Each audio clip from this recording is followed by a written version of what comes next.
Hello, Fixxxer here, and it is April 1st. Another new month is here. March is completed. It was an okay month for me, I suppose. It was my second best month ever, but that's due to a lot of spillover from February, because the last 2 weeks have been quite awful.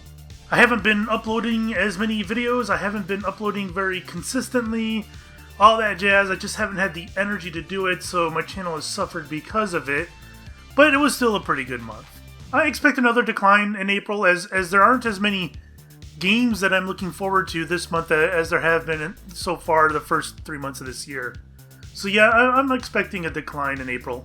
But I'm always on the lookout for good games and good stuff to put on the channel. So I guess let's get started with current series and what their status would be. Thimbleweed Park I started yesterday, because that's when it came out. Really excited to do that. I've heard some rumors that the game is possibly long, but I'm not 100% sure on that. If you like point-and-click adventure, especially like old school stuff, this game was made by the creators of Maniac Mansion and Monkey Island. Same kind of humor and everything, so if you dig that, check out Thimbleweed Park. I'm really enjoying it so far. Alright, next up is Kona. Kona got fully released last month. Started that out. I think episode 9 is going up today. It's a walking simulator with a little bit of survival in it. It's not like a full-blown walking simulator where you don't do anything but walk. There are some survival elements and detective elements in there as well. It's an interesting story. I'm enjoying it. I find it quite immersive walking through the Canadian wilderness with the blizzard going on. Rather enjoy that game. If you like detective stories, then maybe give it a shot. Pixel Privateers, I'm just going to end that one. We were planning on closing it out and recording a closeout for that series, but our schedules just haven't matched, really, and I think we've all just kind of moved on at this point. It pretty much bombed on our channels. It's a fun game, I guess, at times. Other times, it's like, same old. We drop in on a planet, and we kill stuff, and we leave, and then we spend a half hour messing with our gear, and I think it's that messing with the gear part that turned us off to it. Some people really like that, though. Some people love that looter shooter stuff where you get tons of loot and you upgrade your gun, literally every time you go out. And it was too much for me. I think it was too much for Doug R. and Modi as well. So that series has come to an end. We were going to give it a proper closeout, but our schedules just haven't matched up. Oxygen not included. I'm still running that one. In fact, the game has gone through two decent-sized updates.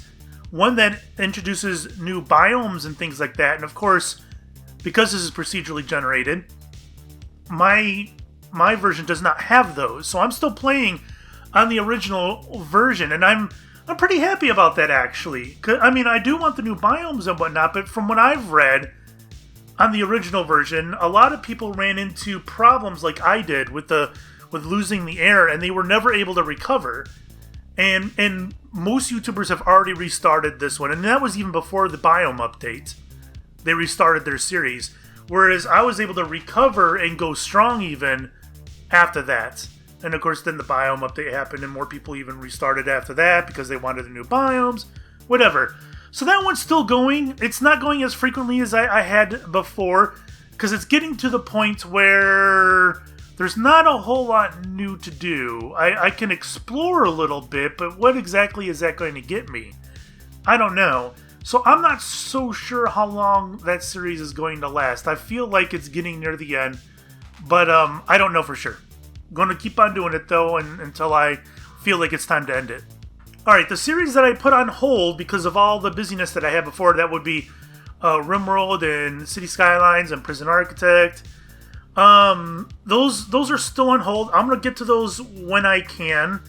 I might be able to get some of those completed this month, maybe, if the release schedule is as empty as it seems to be. That might be something I could pick back up again, one of those series. Or all three. Who knows? I don't know. I can't make any promises, though, is the point I'm trying to get at. Gonna do them if I can, but I don't know for sure. GeoGuessr, we had some custom GeoGuessrs backlogged, and we knocked some of those out. I still think we have a few more left. We needed to get those done because the site, at least the retro site, is it the retro site? I don't even remember. One of them's getting closed down. They're not going to work anymore come May. So that was important to get those done, and we got a lot of them done. We still have a few more to do, though. I plan on doing those sometime this month, though. All right, that's it for current series. I guess let's move on to series that's ended this past month. I did start and complete Journey, which was a short series. I don't even remember how many episodes. Was it 3 or 4? I don't remember. But that was that PS3 exclusive from a few years ago. Was it 5 years ago? It was the 5th anniversary, I think, wasn't it? I think I even put it in my title. I really enjoyed that. That was by one of the art director who was involved with Abzu. He was also in Journey. And although Abzu was gorgeous, I think I enjoyed Journey more, actually. And I'm not sure I really expected that. And it's hard to say why without spoiling it too much. But the art style that this game went for, this minimalistic style, was just absolutely gorgeous. And the unique element that they put in this game, again, I'm not going to put in there and spoil it, but if you played the game, you know what I'm talking about.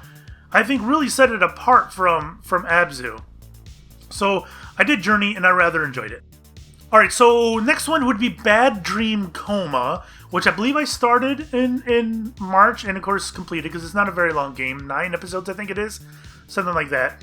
It's hard to explain this game. Point-and-click adventures of old, so Grim Fandango, Monkey Island, and all that jazz, they kind of evolved in different directions over time. And several genres that we have today all came from point-and-click adventures. And you could say walking simulators may be one of them. Specifically, walking simulators where you have to collect things to unlock the story or to get more story or whatever. Something perhaps like Firewatch. Another would be hidden object games. And there's been like a pretty big boom of fairly popular and complex hidden object games over the past year or two, where it's basically you can navigate through rooms and stuff like that, and there's stuff that you just have to find and things like that. I don't know. Some people absolutely love that stuff, and I feel like that's kind of like an evolution of the point and click. Another evolution is kind of like a hybrid of point and click and the hidden object thing, and that's like the whole Rusty Lake series. I don't know if you guys are familiar with Rusty Lake games, but they're for whatever reason they're usually this hand-drawn art style, and you can usually navigate through built rooms or buildings or outdoors places, whatever. And there's usually objects you have to collect and combine in the old point-and-click style way. And that's kind of like another evolution of it. And Bad Dream Coma is just like that.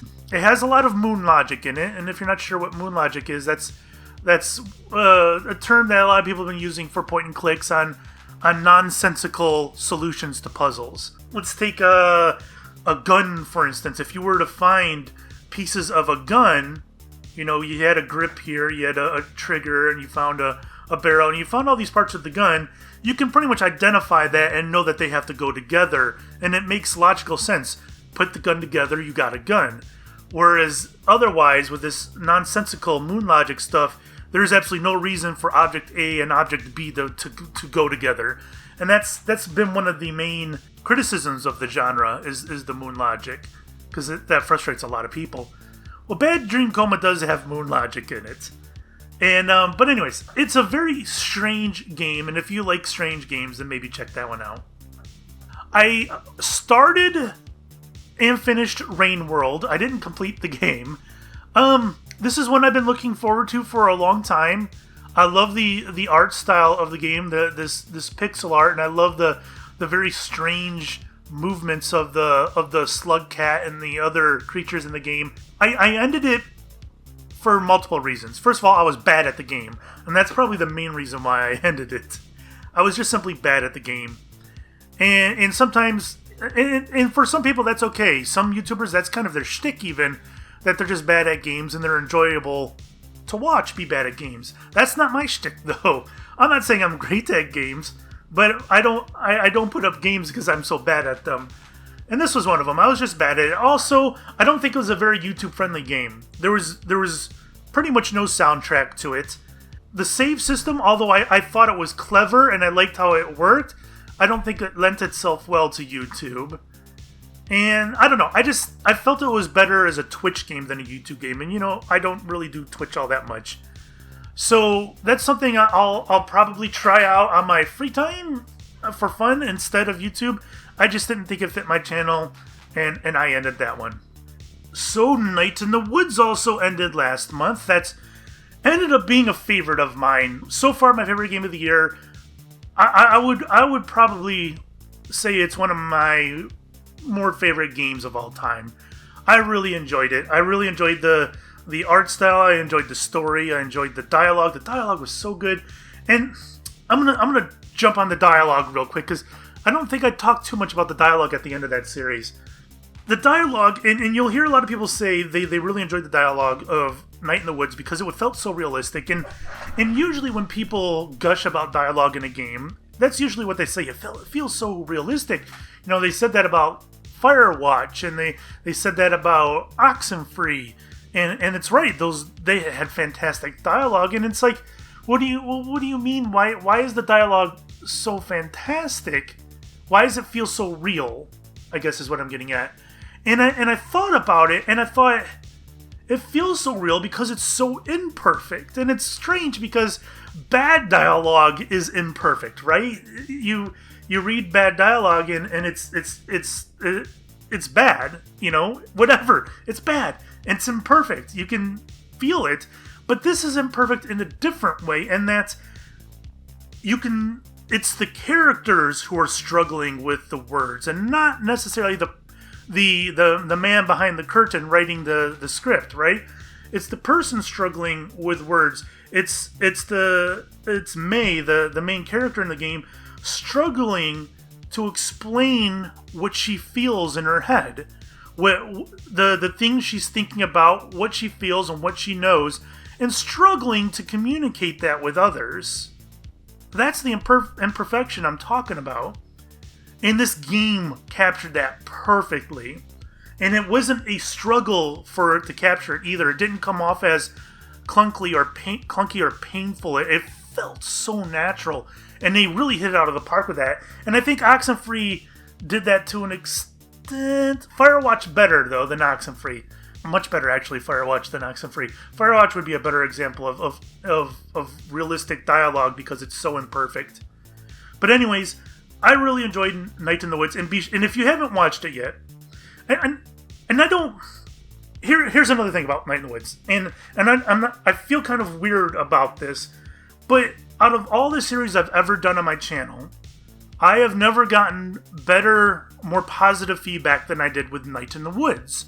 And I find that really strange. Because I've had more popular series. Astroneer was so popular. Tavern Tycoon was hugely popular. Is my best by far. Tavern Tycoon is. And I didn't get the same kind of feedback as I did on Night in the Woods.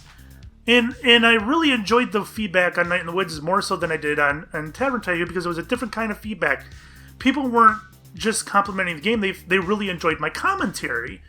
And they said that my commentary is what made them kept coming back. And that's the first time I've really ever heard that from any of my series. So that tells me that maybe I did something right with Night in the Woods. Maybe it's because I enjoyed the game so much. I don't know. Maybe it was a combination of the game itself and my commentary. It just fit well together. I have no idea what it was. But it made me happy. It was really nice to see all that feedback. And I really appreciate you guys letting me know that's something that you enjoyed. Because, trust me, I'm going to try to replicate it in any way I can. So, if you guys have not seen Night in the Woods, I suggest probably checking it out. Because it sounds like it's been my best work. And if you do check it out, there are 2 supplemental games to it that you should probably check out first. The first one is Longest Night. That one, Longest Night, was made right after they finished the Kickstarter for this game. And they're like, well, we need to get some practice in making a game and releasing a game before we do a game. So they did Longest Night, which is a really short game. You can get it on itch.io and it's pay what you want. So I did that one, and that one's only 1 episode. And then there's Lost Constellation, which is only 3 episodes long. Again, same thing. And it's kind of like it's a supplemental to the main game. It just kind of gets you in the mood for the dialogue and the humor and stuff like that. So if you do want to check out the series, check out Longest Night, then Lost Constellation, then Night in the Woods. And if you haven't seen it yet, then I guess I highly recommend you go check them out. Was that it? Was that all that I ended in March? I think it is. I guess it is. So I guess it's time to move on to series in the future. So as I said before, April doesn't seem to be a very spectacular month release-wise. The major release that I'm looking forward to is Outlast 2 at the end of the month. Now, it is something I want to do, and I definitely want to put it on the channel. However, I have a funny feeling that they're going to slap a AAA price on that guy. If they do that, then I probably will hold off on it, unless I can get a review key. I don't really expect to get a review key for that game, though. I'm going to try, but I'm not keeping my hopes up. So if they slap a AAA price on that and I don't get a key, it's not going up in April. If I get a key, it's going up in April. There's another game coming out April 18th called Shyness, The Lightning Kingdom. Now, I wasn't originally going to do this game, but I requested a key for it anyways. It is an fantasy action adventure fighting RPG. And you'll notice it has some kind of, it almost looks like it has a Breath of the Wild art style to it. It's got that traditional Nintendo art style to it, but it's on the PC. I don't think it's on Nintendo. I think it's only PS4 and Xbone. But I really loved the world that this game appears to have. The problem that I have with the game is that it seems like it's got some kind of brawler, some fighting brawler aspects to it, and I'm not into that at all. So what I think I'm going to do with that game is I'm probably give you guys maybe 10 episodes or so and then call it a day there, because I don't think it's something I would enjoy over the long haul. I may or may not. I don't know. But I thought that the art style was gorgeous in the game, and I think that's something I'll probably try out if I can get my hands on it. And I think that's probably all worth mentioning for April. I have some other games on my radar. I'm not sold on them completely yet. I don't know. I don't want to make any promises. But trust me, I do scour the nets every day looking for new games. And if anything interesting or amazing pops up, I'll hop onto it. Alright, I guess it's time to wrap this update up. Don't expect April to be a normal month for me. I'm going to probably be inconsistent and sporadic. Those two words pretty much mean the same thing. I don't know why I had to use them both. And you know, May be that way, and June may be that way as well. I'm not sure. If you follow me on Twitter, you'll know that I didn't receive the best of news health-wise in March, and that's not going to change really anytime soon. So I'll record when I have the energy and get videos up when I got the energy. But yeah, don't expect me to be as prolific as I was the first 3 months of this year. But anyways, I guess I'm looking forward to another good month, and I appreciate all the support I had in March. I love you guys. Thank you very much, and we'll see you next time. Bye-bye.